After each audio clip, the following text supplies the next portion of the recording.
할렐루야. 주님의 음성으로 듣기를 축복합니다.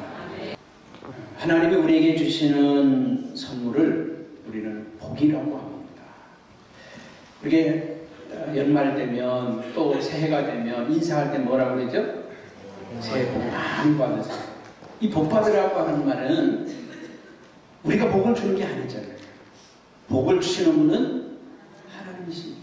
하늘의 복을 받으라는 것입니다. 여러분, 오늘 하나님이 우리에게 주신 최고의 선물이 복인데 그 우리에게 주신 귀한 복이 오늘 본문의 말씀에 나옵니다.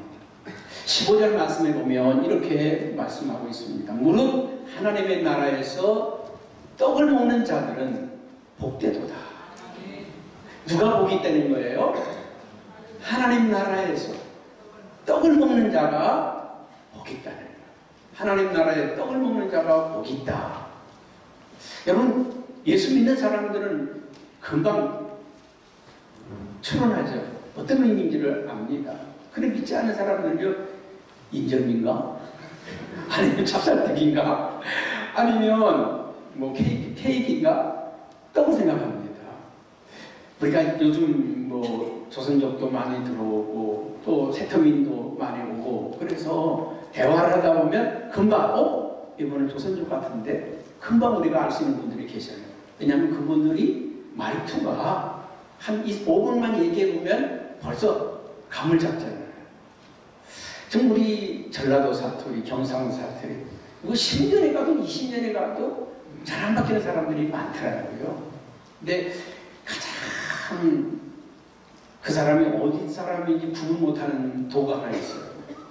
어딜까요? 제주도입니다. 제주 사람들은요, 이게 도대체 저를 얘기 안 하면 제가 제주 사람이라는 걸 몰라요. 왜요? 제주 사투리를 전혀 안 쓰거든요. 전라도 가면 전라도 사투리 완벽하게 쓸 줄 아는 사람이 제주도고요. 경상도 가면 경상도 사투리를 완벽하게 쓸 수 있는 사람이 제주 사람들입니다. 왜냐하면 세종대왕이 우리 한글을 너무 잘 만들었어요.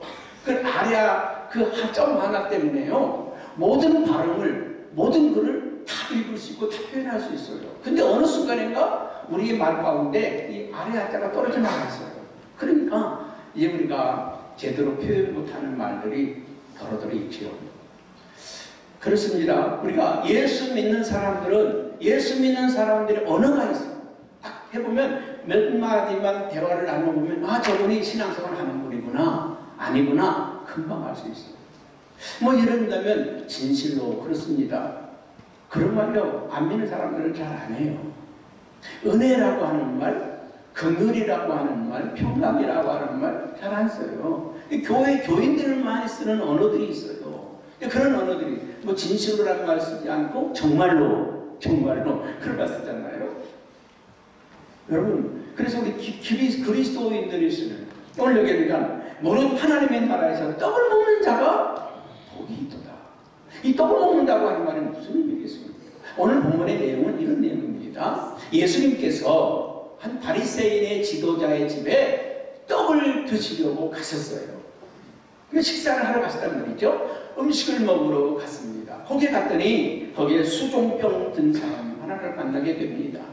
이 수종병이라고 하는 건 심장과 신장에 이상이 생겨가지고 몸이 막 붓는 그런 병입니다. 예수님께서 이 병을 치료하시는데 논쟁이 벌어졌습니다. 왜 안식일에 병자를 고치느냐? 아니 안식일에 당신의 집에 소가 절벽에 걸려 있으면 안 구하겠느냐? 물에 빠졌으면 건져내지 않겠느냐? 아니 사람이 이렇게 고통받는데 이 사람을 고쳐주는 게 뭐가 잘못이냐? 논쟁이 벌어집니다. 이 바리새인들을 율법학자들은요 안식일에는 아무것도 해서는 안 된다는 사상을 갖고 있는 사람들이죠. 근데 예수님은 안식일에도 무슨 일이 괜찮다고요? 선을 행하는 일은 좋다. 아주 골수 장로교회 교인들은요 주일날은 아무것도 하면 안 된다고 그렇게 생각하는 분들이 계셔요. 여러분, 안식일에도 우리가 선을 행하는 일, 할렐루야, 은혜를 나누는 일은 귀한 일입니다.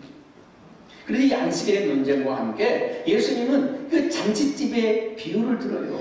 너희들이 잔치집에 가면 높은 자리에 앉지 마라. 너보다 높은 사람이 오면 밀려나야 되지 않느냐. 낮은 자리에 가서 앉아있으면 높은 자리에 올라오세요 하면 모든 사람들이 우러러보지 않겠느냐. 그리고 잔치를 열면은 부자라든지 뭐 아니면 친척이라든지 넉넉한 사람 이런 사람을 부르지 말고 차라리 가난한 사람들, 힘든 사람들, 고통받는 사람들 이런 사람들을 불러다가 잔치를 해라. 그러면 그 사람들이 고마워하지 않겠느냐. 고마워하지 않겠느냐. 주님 그 말씀하실 때 어떤 사람이 갑자기 이렇게 말하는 거예요. 예수님, 하나님 나라에 그러면 하나님 나라에서 떡을 먹는 자들이 복되도다. 하나님 나라에서 떡을 먹는 자들이 복되도다. 여러분 잔치집에 가면 그렇죠? 잔치집에 가면 먹을 게 풍성하지. 저희 고향에서는요 잔치하면 돼지 잔치입니다. 저는 제가 결혼할 때 돼지를 7마리를 잡았습니다. 놀릴 게 없어요. 우리 집은 가난해서 7마리를 잡았습니다. 부자는요 보통 12~13마리에서 15마리까지 잡습니다. 그래도 모자라요. 아니 손님이 얼마나 많이 오길래 12마리, 15마리를 잡을까요? 잔치 끝나고 나면 집집마다 냉장고에 뭐가 가득할까요? 돼지고기가 꽉 차 있습니다. 이게 식구들이 돌아가면서 나누는 거예요. 그냥 그 식사 때마다 돼지고기가 이렇게 썰어 나와요. 그러면 그거를 먹지 않고 비닐봉지에 담아서 집에 가고 아침에도 먹고 낮에도 먹고 저녁에 계속 밥을 먹으니까 식사 때마다 나오잖아요. 나오고 주스 담아가지고 집에다가 그냥 그날은요 이 돼지고기 쟁여놓는 날입니다. 이게 집집마다 하면 얼마나 많이 주스 담았는지 꽉 차요. 요새는 잔치 안 하고 뷔페로 가서 하니까 갖고 나갈 것도 없어요. 옛날에는 그랬습니다. 왜요? 하도 먹을 게 없으니까. 그저 동네 잔치 열렸다 그러면 뭐 돼지고기가 먹기도 쉽지 않잖아. 그러니까 계속 나르는 거예요. 여러분 그 동네 사람들은 그 잔치 열릴 때마다 뭐 하겠어요? 기다리잖아요. 이번에 누구네 집이 잔치 있다. 손고가 기다리는 거예요. 야 그날에는 좀 이렇게 좀 냉장고를 채우자. 그런 마음으로 기다려요. 근데 어떤 사람들은 와서 이런 사람이 있어요. 와가지고 아니 뭐 고기를 이렇게 삶았니 저렇게 삶았니 떡을 왜 이렇게 크게 했니 작게 했느니 왜 밥을 뭐 여기다가 찹쌀을 넣었느니 안 넣었는지 온갖 트집을 다 잡는 그 신우이들이 있습니다. 그러니까 잔치가 벌어지면 그 잔치를 기대해서 떡을 먹기를 기다리는 사람들이 있는가 하면 그 잔치집에 와가지고 트집 잡고 시비를 거는 사람이 있다는 거예요. 예수님이 오늘 그 비유를 그렇게 비유를 드는 거예요. 얘기를 하니까 그러면 예수님 하늘나라 잔치에서 떡을 먹는 사람들이 복되겠네요. 여러분 잔치집에는 누가 복된 거예요? 먹는 사람이 복된 거죠. 먹는 사람이. 여러분 교회는 잔치집과 같습니다. 할렐루야. 교회는 잔치집과 같아요. 이 잔치집에는 먹을 것이 풍성해야 되고요. 이 잔치집에는 기쁨이 있어야 돼요. 즐거움이 있어야 되고 노래가 있어야 되고 춤이 있어야 되고요. 풍악이 울려야 되고요. 그래서 오늘 교회 보면요. 어떤 교회는 잔치집 같은 교회가 있는가 하면 어떤 교회는 초상집 같은 교회가 있어요. 어떤 교회 들어가면 싸늘합니다. 여러분 잔치집에 가서는 배 터지게 먹어도 돼야 안 돼요? 돼요. 근데 초상집에 가서 배 터지게 먹으면 돼야 안 돼요? 나는 초상집에 가면요 오다가 멀리 갔다 올 때는요 휴게소에 들어가서 뭔가 좀 하나 먹고 와야 돼요. 더 먹고 싶은데 배가 출출하면 한 그릇 더 달라고 하기가 미안할 때가 있어요. 나는 지금 장례를 치르고 있는데 더 주세요 하니까 그렇잖아요. 이제 적당히 먹고 괜찮습니다. 맛있게 먹었습니다. 그러고 와야지. 그저 그냥 막 거기다가 막 비벼 먹다든지 뭐 이렇게 하면 안 되잖아요. 말도 조심해야 돼요. 막 웃고 떠들고 그러면 신뢰가 되잖아요. 어떤 분은 핸드폰에 있잖아요. 컬러링도 조심해야 돼요.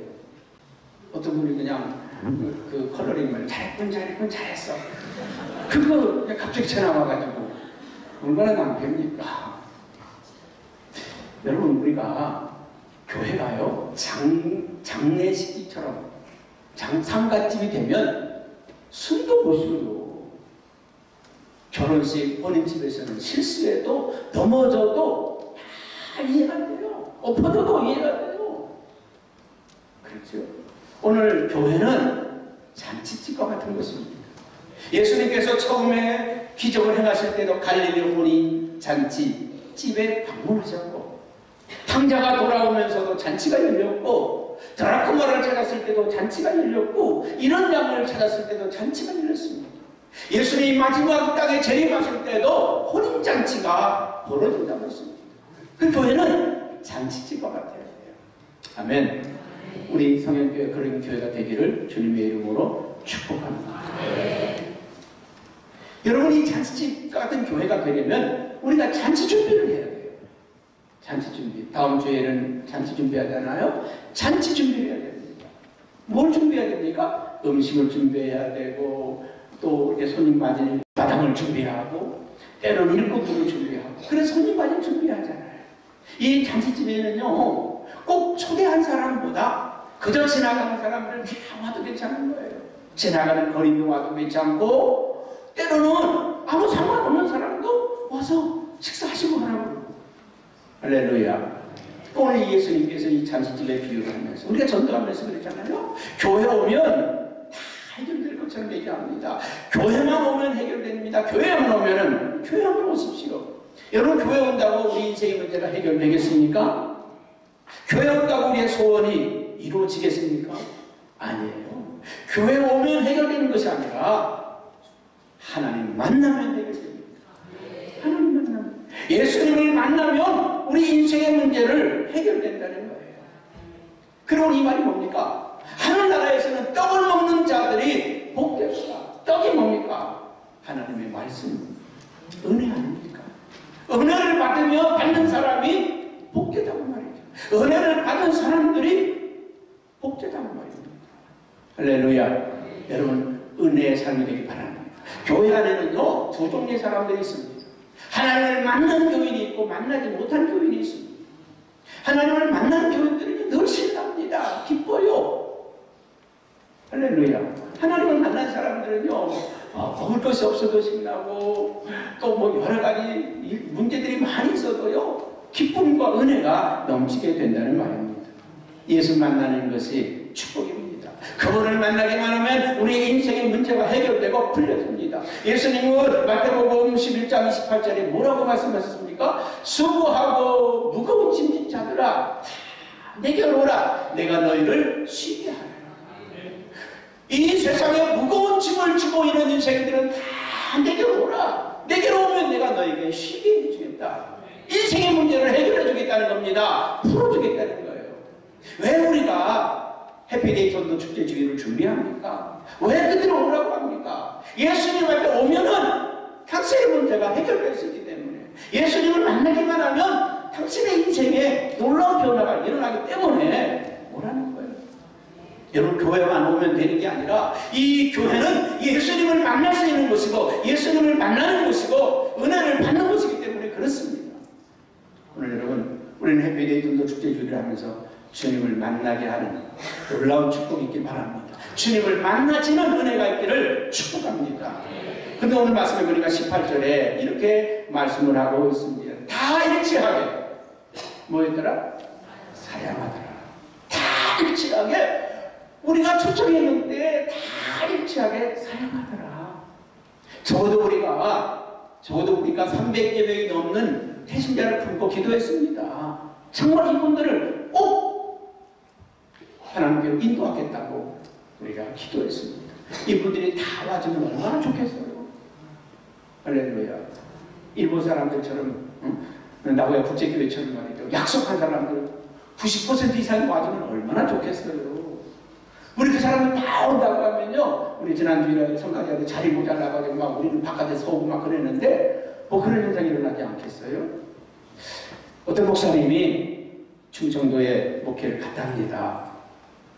가서 제가 이 세기교회 부임했다고 교회 오시라고 했더니 알았슈 다 오겠다는 거예요. 다 오겠다고. 그래서 이 교일날 그냥 다 오겠다고 했으니 교회가 꽉 찰 거라고 기대를 걸고 주일날 딱 갔더니 한 사람도 안 왔더랍니다. 가서 따진 거예요. 왜 오겠다고도 안 하냐고.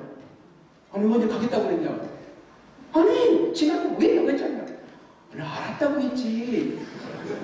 당신의 말을 알아들었다고 그랬지. 내가 가겠다고 그랬냐고. 여러분, 충청도 사람들이 알았슈 그러면요, 그게 오겠다는 말이 아니랍니다. 당신이 한 말을 내가 알아들었다는 말이지, 그게 교회 가겠다는 말이 아니라는 거예요. 여러분, 우리가 열심히 전도했는데, 열심히 기도했는데, 섬겼는데, 그들이 온다고요? 다 일제하게 사양할까요? 왜 사양할까요? 여기는 세 종류로 설명하고 있습니다. 사양하는 이유를 우리 한번 18절 같이 읽어볼까요? 다 일제하게 사양하여 한 사람은 이르되 나는 밭을 샀음에 아무래도 나가 보아야 하겠으니 청컨대 나를 향해하도록 하라. 밭을 샀기 때문에 못 가겠다는 거예요. 사업 때문에 안 되겠다는 거예요. 직장 때문에 안 되겠다는 겁니다. 돈벌이 때문에 안 되겠다는 거예요. 여러분, 우리가요, 하나님을 만나는데 가장 큰 장애물이 뭔지 아십니까? 만물입니다. 돈입니다. 돈이에요. 물질입니다. 어떤 분들은요, 주일날 예배 드리는 것 때문에 하루에 몇백만 원 버는 걸 포기하는 분도 있습니다. 때로 몇천만 원 버는 것도 포기하는 거예요. 주일날 교회 안 오고 가게문 열면 잘 때 그 엄청나게 벌 수 있는데, 더 많이 벌 수 있는데, 여러분, 믿음생활, 신앙생활은요, 이 물질 문제를 극복하지 않고는 절대 은혜의 세계로 들어갈 수가 없어요. 우리가 전도하고, 우리가 복음을 전하고, 그 사람 교회를 인도하는데, 그 사람들이 이 물질의 문제를 넘어서지 못하면 결코 하나님께로 올 수가 없다는 거예요. 그건 우린 기억할 사실은, 여러분이 노력한다고 애쓴다고 돈이 모아집니까? 여러분이 열심히 산다고 해서 부자 됩니까? 아니에요. 하나님이 축복하셔야 돼요. 모든 물질은, 모든 물건은 하나님께 있어요. 그분을 통해서 오는 거예요. 여러분, 오늘 주일날 다 예배드리는 나라들, 예배드리는 성도들, 그들이 가난합니까? 아니요. 하나님을 잘 섬기는 나라들이 다 잘 살잖아요. 하나님을 잘 섬기는 성도들이 잘 살잖아요. 늘 얘기하지만요, 저 북방부에 있잖아요. 노르웨이, 피덴, 스웨덴, 덴마크 이런 나라들 보세요. 1년에 6개월은요 얼음 땅입니다. 그저 따뜻하고 햇빛 비칠 때는 3, 4개월에 불과합니다. 이 척박한 땅에 사는 사람들이 못 살아요? 우리나라 국민소득 3만 불 좀 넘었습니다. 미국은 4만 5천 불입니다. 이 나라들은 8만 불에서 10만 불이 넘습니다. 미국보다 2배 더 잘 삽니다. 여러분, 하나님을 잘 믿는 나라들을 보세요. 못 사는 나라가 있는가? 미국, 노엘, 오스트레일리아, 뉴질랜드, 독일, 프랑스, 영국, 어느 나라 치고 가난한 나라가 없어도 하나님을 잘 섬기는 나라들은 그 나라가 땅덩어리가 척박하든지 아니면 안 좋지. 저 뉴질랜드라고 하는 나라는요, 버려진 땅이 있습니다. 사람이 살 수 없는. 그게 지금 지상낙원이라고 하잖아요. 그렇습니다. 여러분, 물질의 복음, 하나님도 오는 거예요. 신명기 100장에 보게 되면은 하나님은 우리에게 재물을 얻을 능력을 주시는 분이라고 그랬습니다. 오늘 예배하고 하나님을 섬길 때 이 물질을 다스리고 물질을 정복할 수 있는 축복을 그분이 우리에게 주시는 줄로 믿습니다. 이거 넘어야 돼. 전도하면서 바쁘다고 사업 때문에 그 사업도 하나님이 지켜주셔야 돼. 김정은이가 한마디 있잖아요. 금강산에 세우는 현대에서 거기 투자한 게 다 합치면 7천억이 된답니다. 다 뜯어보라고. 10년 넘도록 기다려봤잖아요. 언젠간 금강산이 열리기를. 그러면 이 현대화산이 다시 금강산 개발을 통해서 다시 회복될 거라고. 그런데 기다렸더니 그놈이 하는 말이 뭐예요? 다 뜯어봐라. 얼마나 황당합니까? 얼마나 황당해요. 여러분, 하나님이 우리에게 복을 주시는 거예요. 기회를 주시고 때를 주시고 하나님 역사하셔야 된다는 거죠. 두 번째는 뭡니까? 19절에 소를 5견이 샀음에 시험하러 가니 나를 용서하도록 하라. 소 5절이라고 하는 소 10마리입니다. 소 10마리, 지금 같은 500마리, 1000마리 키우는 사람도 많지만 2000년 전에 소 10마리를 가지고 있는 사람은 부자입니다. 얼마나 바쁘겠어요. 그 소 10마리를 키우는데. 바쁩니다. 대단한 사람입니다. 바쁜 사람입니다. 할 일이 많은 사람입니다. 능력이 많은 사람, 재능이 많은 사람. 이런 사람 예수 믿기가 참 어려워요. 우리 가운데 그런 사람들이 있어요. 별로 능력도 없는데 그냥 온 동네 사람 다니면서 일은 다 하는 사람이 있어요. 또 벌어들이는 건 없는데 할 일이 많은 사람이 있습니다. 오라는 데는 없는데 갈 데는 많은 사람이 있습니다. 바쁜 사람이 있어요. 능력이 많고 재능이 많고 그 능력이 많고 재능 그것 때문에 하나님을 만나는데 방해가 되는 사람들이 있단 말이죠. 또 세 번째는 어떤 사람입니까? 20절에 나는 장가 들었으니 그러므로 가지 못하겠노라. 장가 들었으니까 가지 못하겠다는 거예요. 가정에 충실한 사람입니다. 가정에 충실한 사람입니다. 어떤 분 교회 나오라고 그러면 그런 말을 합니다. 우리 부모님 돌아가신 다음에 나가겠다. 애들 대학 보내놓고 교회 가겠다고 합니다. 남편 사업 좀 정리되면 교회 오겠다고 합니다. 가정의 평화를 위해서 좀 기다려달라고 하시는 분들이 있습니다. 여러분, 예수님께서 그런 말씀했잖아요. 마태복음 10장 37절에 아비나 어머니를 나보다 더 사랑하는 자는 내게 합당치 아니하고 아들이나 딸을 나보다 더 사랑하는 자도 내게 합당치 아니하다. 여러분, 가족을 사랑하지 말라는 것입니까? 아닙니다. 진정한 가족은 예수 안에서 하나님 안에서 있다는 거예요. 아멘.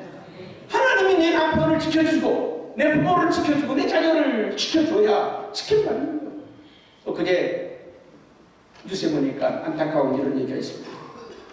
자식들 다 키워놓고 신장가 보내놓고 이제 회사도 퇴직하고 부부가 이제 즐기며 행복하게 살아보겠다고 이제 인생을 노년을 편안하게 살아보겠다고 그런 어느 날 갑자기 사랑하는 아내가 암에 걸렸습니다.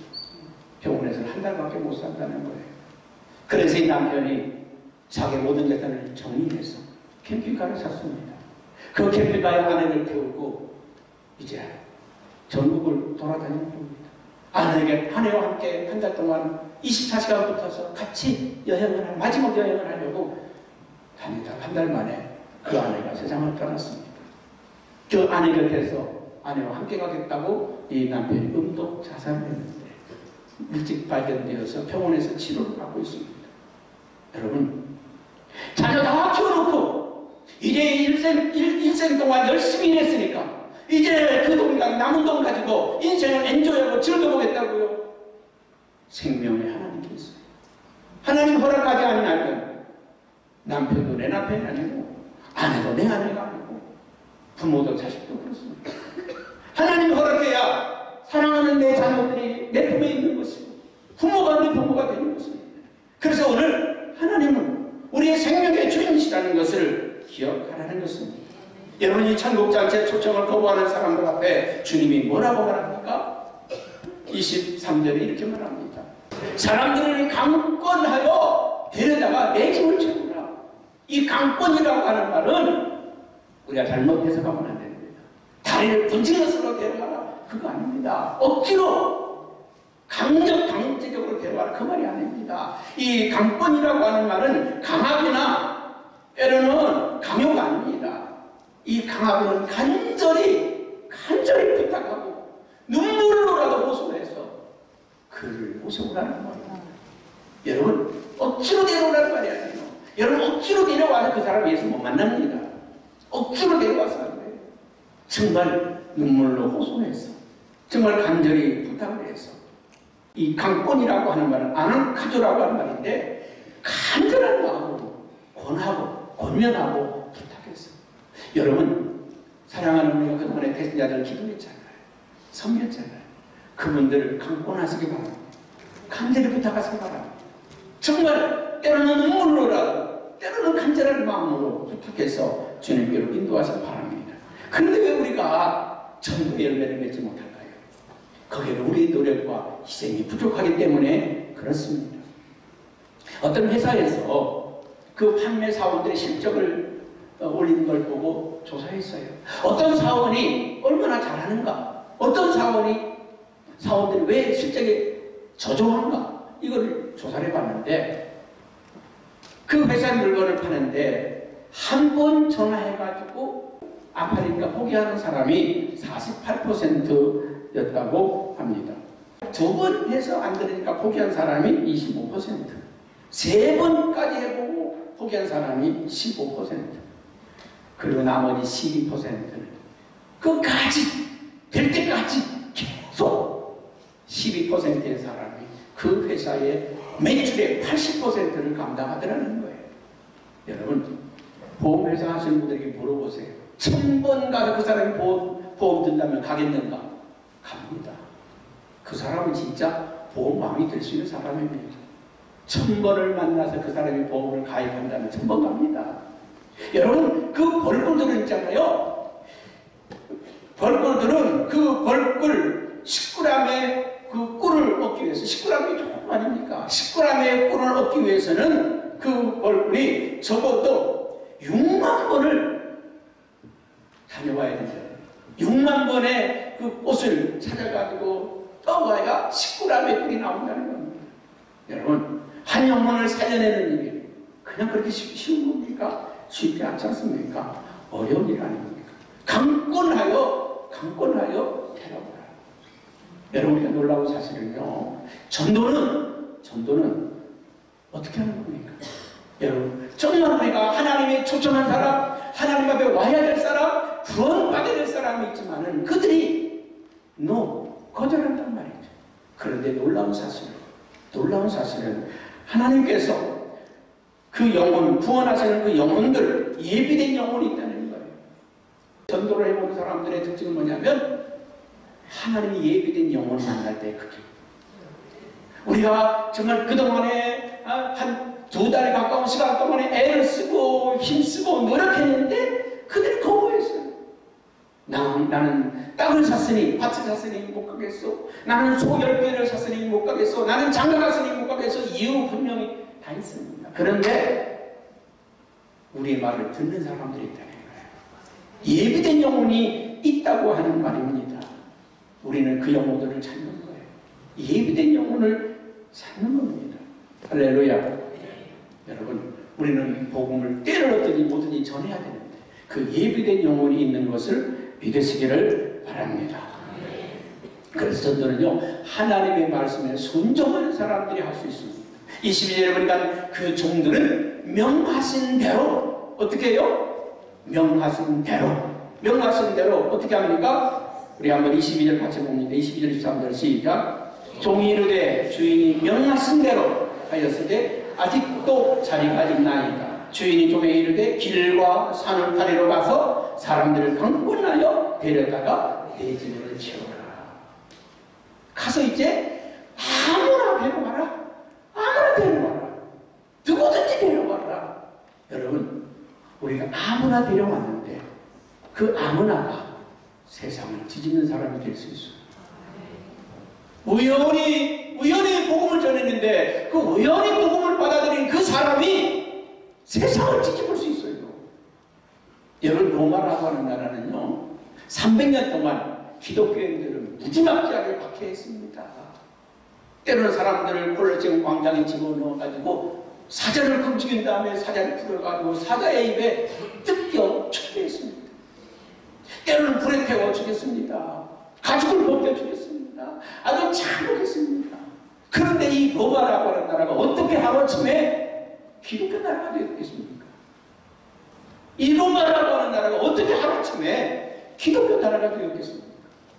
여러분, 콘스탄틴이 313년에 기독교를 공인합니다.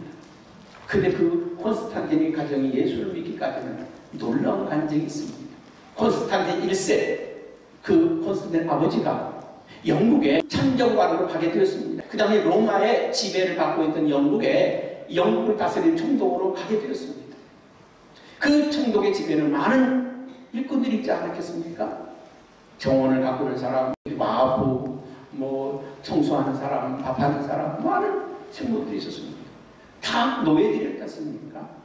근데 그 집안에 청소하는 노예 중에 저 아프리카 흑인 노예가 하나가 있었습니다. 아프리카에서, 저 북아프리카에서 잡아오는 흑인 가운데 한 여자 아이가 있었습니다. 이 아이가 얼마나 성실한지, 다른 노예들은요, 인상 막 쓰고 그냥 막, 이렇게 일하는데, 이 아이는 언제나 생글생글하고, 언제나 주인이 그러면 아주 공손하게 대답하고, 너무 성실하고. 그래, 이 아이가 그렇게 일을 열심히 하고, 또 자기 방에 들어가서는 막 기도하고 막 그래요. 또 하루아침에는 이 콘스탄틴 어머니 헬레나가 물었습니다. 뭐하냐? 네, 제가 믿는 하나님께 기도하고 있습니다. 뭐라고 기도하는데, 네, 주인님 잘 되라고 기도하고 있습니다. 이 집이 잘 되라고 기도하고 있습니다. 야, 너 먹으라지도 않니? 아니에요. 하나님이 저를 주인님을 섬기라고 보냈는데 제가 잘 섬겨야지. 이 아이의 말에 감동을 받은 헬레나가요, 묻습니다. 야, 네가 믿는 하나님은 어떤 하나님이냐? 너 어떻게 하나님을 만났느냐? 여러분, 아프리카는요, 마가, 예수님이 제자된 마가가 이 북아프리카에 가서 선교 활동을 했습니다. 거기에서 아마 예수를 믿은 것 같아요. 쭉 얘기를 합니다. 내가 믿는 하나님은 천지 만물을 지으신 하나님이시고, 그분 우리 죄를 위해서 십자가에 못 박혀 죽으셨고 3일 만에 부활하셨고 지금도 그분은 살아계시고, 얘기를 하는데 이 헬레나가 감동을 받았어요. 그리고 이 헬레나가 예수님을 믿게 되었습니다. 로마로 돌아왔는데 그 아들 콘스탄틴이 로마의 황제가 되었습니다.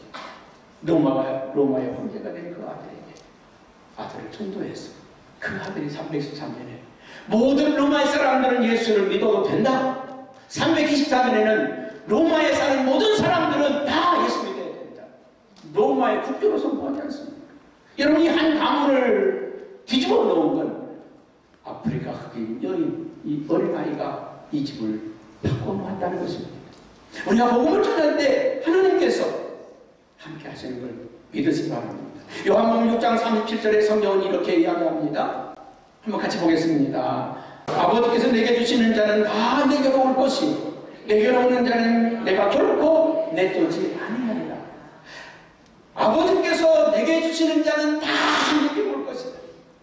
우리가요, 이 동네에 나가 전도하고 복음을 전해야 될 것은 하나님을 모르시는 사람들이 있다는 거예요. 하나님이 선택한 사람들이 있다는 것입니다. 사도행전 13장 48절에는 영생을 주시기로 작정한 자는 다 믿더라. 영생을 주시기로 작정된 자들은 다 믿더라. 여러분, 오늘도 저 밖에서 우리를 기다리는 사람들이 있어요. 하나님은 전도에 미련한 방법을 통해서 사람을 구원하셨는데 오늘도 우리를 내보내서 당신의 자녀를 찾는단 말이에요. 울고 있는, 하나님을 찾고 있는 하나님의 자녀들을 찾고 있다는 거예요. 할렐루야. 그래, 오늘 예수님께서 우리에게 그런 부탁하지 않습니까? 마가복음 16장 15절에 또 이르시되 너희는 온 천에 다니며 만민에게 복음을 전파하라. 온 천에 다니며 만민에게 복음을 전파하라. 그 사도 바울은 그런 고백을 합니다. 로마서 1장 14절 15절에 헬라인이나 야만이나 지혜 있는 자나 어리석은 자에게 내가 다 빚진 자라. 나는 다 빚진 자라. 그러므로 나는 할 수 있는 대로 로마에 있는 너희에게 복음 전하기를 원하노라. 빚진 자라는 거예요. 복음을 받았기 때문에 빚을 진 자라는 것입니다. 사랑하는 여러분, 우리는 이 복음을 전하는 저 여러분에게 바랍니다. 고린도서 9장 16절에는요, 이 복음을 전하지 아니하면 내게 화가 미칠 거라고 그랬어요. 우리가 복음을 전하지 아니하면 우리 어쩌면 화가 미칠 수도 있다는 거예요. 여러분과 전하지 않으면 그 사람이 어떤 사람을 바뀔지 모르잖아요. 이 복음을 전하는 역사가 있기 바랍니다. 우리가 전할 때 그 어떤 사람, 우리의 구한말에요, 백사겸이라고 하는 사람이 있었어요. 이 백사겸이라고 하는 사람은 유명한 점장이었습니다. 어려서 부모가 세상을 떠난 다음에 너무 굶주리고 그래서 눈이 멀었습니다. 그거 할 수 있는 건 다른 게 없었어요. 이제 요즘은 뭐 시각장애인이라도 살 길이 얼마나 있지만은 그 당시에는요, 앞을 볼 수 없고 도와줄 사람이 없으면 살아갈 방법이 없습니다. 그래 점장이가 됐습니다. 유명한 점장이가 됐습니다. 어느 날 어떤 한 전도자가 그를 찾아오게 됩니다. 김재욱이라고 하는 한 여인이 이 집을 찾아왔어요. 그리고 그에게 인가기도라고 하는 네? 전도지를 줍니다. 다 온 가족이 예수 믿고 구원받으라고 하는 이야기 아닙니까? 근데 그 전도지를 받아들 순간 이 사람이 전열을 낍니다. 그러면은 그때부터 점도 잘 안 되고 접교도 안 나오고 굉장히 마음이 어수선한 거예요. 그를 자기 안에 한번 읽어보라고. 그 읽어봤더니 자기가 이제까지 찾던 진리가 그 안에 있어. 도가 그 안에 있어. 야, 우리 다 예수 믿자. 그리고 온 가족이 가서 교회 가서 세례를 받고 예수를 믿고 우리 구한말의 최고의 전도자, 수많은 영혼을 전도하고 교회를 세우고 귀한 분이 있습니다. 지나가다가 이 점쟁이에게 다른 사람은 저 사람은 죽어도 예수 안 믿을 거야. 저 유명한 점쟁이 저거 어떻게 예수 믿어? 포기하지 말라. 지나가는 한 여인이 전도지 하나 던져줬는데 그것 받아들고 예수 믿고 구원받은 역사.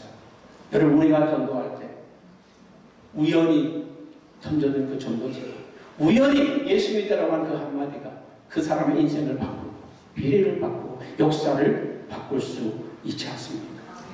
그렇습니다. 캠벨이라고 하는 사람이 구도수전농 무디를 전도했더니 100만 명 이상을 전도한 위대한 전도자로 바뀌었습니다. 스데반이 죽으면서 복음을 전했는데 바울이 세계 역사를 뒤집어 놓았습니다. 이레닉스 한 사람이 프랑스를 뒤집어 놨습니다.